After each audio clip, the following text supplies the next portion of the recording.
आइए सबसे पहले देखते हैं 25 अहम खबरें। मजाक उड़ाने वाले वीडियो पर भगोड़े ललित मोदी ने माफी मांगी। भारत सरकार के लिए मन में आदर और सम्मान। बयान से किसी को दुख हुआ तो माफी मांगता हूं, यह लिखा है अपनी पोस्ट में। आसाम के नौगांव में अमित शाह की जनसभा। शंकर देव की जन्मस्थली पर कई विकास परियोजनाओं का उद्घाटन किया। कहा, कांग्रेस ने घुसपैठियों को देश में बसाया, हम पूरे देश से निकालेंगे। लोकसभा में नेता विपक्ष राहुल गांधी रक्षा मामलों की स्टैंडिंग कमेटी की बैठक में हुए शामिल। पूर्व सैनिकों के पुनर्वास, अवसर और स्वास्थ्य सेवाओं की समीक्षा को लेकर यह बैठक थी।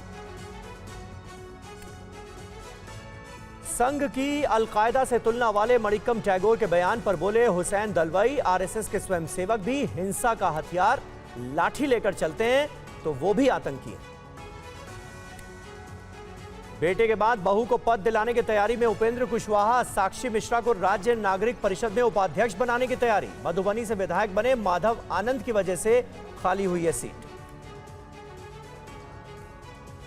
उन्नाव रेप केस में कुलदीप सेंगर को हाईकोर्ट से मिली राहत पर आज सुप्रीम कोर्ट ने रोक लगा दी। सर्वोच्च अदालत ने सजा निलंबन और जमानत के फैसले को पलट दिया है।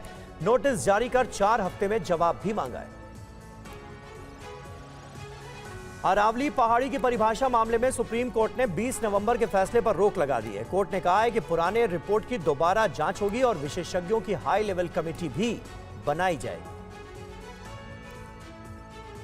देहरादून में मारे गए एंजल चकमा के पिता से सीएम पुष्कर सिंह धामी ने फोन पर बात की है। हत्या के आरोपियों को सख्त सजा दिलाने का भरोसा दिया है। फरार अभियुक्त पर इनाम का ऐलान किया गया है।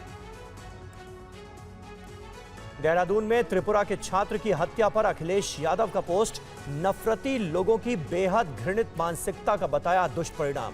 कहा, नकारात्मक तत्वों से देश की एकता अखंडता खतरे में। यूपी सरकार में मंत्री संजय निषाद का बयान। दुनिया में कुछ सिरफिरे हैं जो धर्म के नाम पर अशांति फैलाते हैं। हमारा मानना है कि दुनिया को इस पर सोचना चाहिए। बांग्लादेश में हिंदुओं पर हो रहे अत्याचार के विरोध में जम्मू में डोगरा फ्रंट ने प्रदर्शन किया। देश में रह रहे अवैध बांग्लादेशियों को बाहर निकालने की मांग की। बीएमसी चुनाव से पहले शरद गुट की नेता राखी जाधव बीजेपी में शामिल हो गई हैं। मुंबई में बीजेपी विधायक पराग शाह से मुलाकात के बाद सदस्यता ली। मुंबई में शरद गुट की अध्यक्ष हैं राखी। बीएमसी चुनाव के लिए बीजेपी ने जारी की पहली लिस्ट में 66 उम्मीदवारों के नाम। किरीट सोमैया के बेटे को भी टिकट मिला।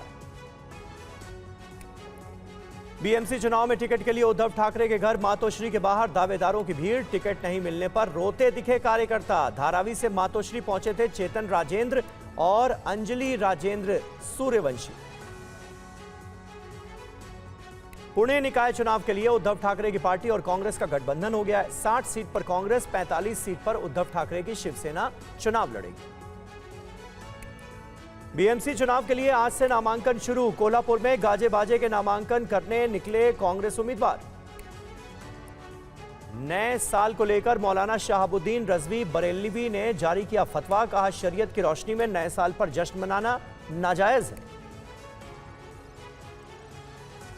बरेली के कैफे में गुंडागर्दी कर मारपीट करने वाले ऋषभ ठाकुर पर बजरंग दल का बयान। बजरंग दल के महानगर संयोजक ने कहा, 14 नवंबर को ही ऋषभ ठाकुर को बजरंग दल से बाहर कर दिया गया था। आईआईटी दिल्ली में चल रहे प्लेसमेंट सीजन में बम्पर जॉब ऑफर मिले। 2025-26 के दौरान दिसंबर 2025 तक 1275 छात्रों को नौकरी मिली। राजस्थान के जोधपुर में कंपनी की सर्विस से परेशान युवक ने ई रिक्शा में आग लगा दी। सर्विस सेंटर के बाहर की आग के हवाले। कुछ दिन पहले निकाली थी गधे से रिक्शा बांधकर सर्विस सेंटर तक यात्रा। राजस्थान के बाड़मेर में चोरों ने मंदिर को बनाया निशाना। ताले तोड़ 250 ग्राम सोने के आभूषण चुरा लिए। स्थानीय लोगों में नाराजगी। यूपी के रायबरेली में अस्पताल में बनाई गई रील। सीएचसी अधीक्षक की पत्नी और कई स्टाफ शामिल। मरीज इलाज के लिए करते रहे इंतजार। न्यू ईयर से पहले उत्तराखंड के मसूरी में पहुंचा पर्यटकों का सैलाब। सुरक्षा के पुख्ता इंतजाम। पुलिस और प्रशासन अलर्ट मोड पर। जम्मू कश्मीर के गुलबर्ग में जबरदस्त बर्फबारी के बाद उमड़ा पर्यटकों का सैलाब। न्यू जर्सी के हैमिल्टन में 2 हेलीकॉप्टर क्रैश हो गए। हादसे के बाद दोनों हेलीकॉप्टर्स में आग लग गई, कई लोगों की मौत की आशंका।